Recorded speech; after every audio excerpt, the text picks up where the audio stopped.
एक किताब का 2 पैराग्राफ पढ़ना चाहता हूं और मैं नेता सदन मैं अध्यक्ष जी आपसे कहूंगा कि मैं बांटना चाहता हूं सभी माननीय सदस्यों को ये किताब, क्योंकि समाजवाद हमें कभी कभी बताते हैं कि समाजवाद ये है, समाजवाद वो है। हालांकि हमारे नेता सदन तो जानते हैं समाजवाद के बारे में, और लोग नहीं जानते, इसलिए उन्होंने अपने लिए एक किताब बनवाई और छपवाई और उसमें फ्रंट पे लिखा the rise of socialist, saffron socialist. तो क्या गलत है? अगर हम सोशलिस्ट हैं तो क्या गलत है? आप भी तो सोशलिस्ट हो। क्या ये जो किसानों को आप पैसा बांट रहे हो, क्या ये सोशलिस्ट सिद्धांत नहीं है? क्या आप बेटियों को जो पैसा दे रहे हैं, ये बात अलग है, आपने वादा कुछ किया, दे कुछ रहे हो। जो गरीब बेटियों को दे रहे हो, क्या वो समाजवादी सिद्धांत नहीं है क्या?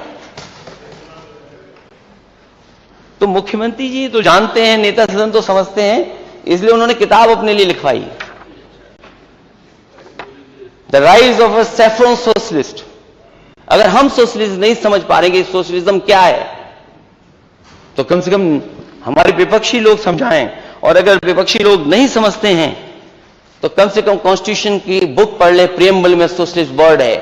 ये सोशलिस्ट पार्टी की योजना नहीं थी, ये गरीबों की समाजवादी पेंशन थी, और प्रियम्बल में सोशलिस्ट है।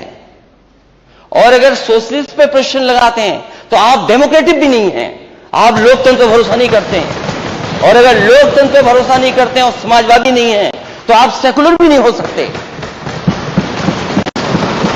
इन तीनों के एक दूसरे की मदद करते हैं, एक दूसरा निर्भर करता है एक दूसरे पर। इसीलिए कहा गया कि हमारा डेमोक्रेटिक सोशलिस्ट सेकुलर कंट्री है।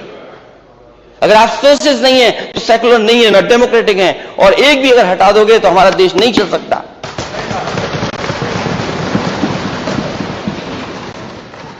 अध्यक्ष महोदय, कभी कभी शब्दों में इधर उधर बातें हो जाती हैं। एक और किताब लिखी थी, the monk who became chief minister. हम तो आपको योगी समझ रहे थे, मॉन्क कौन लिख दिया आपको? अब ये भी डिफरेंस आप ही बता सकते हो, हम तो नहीं जानते इस बात के बारे में। नहीं, मैं नहीं जानता डिफरेंस।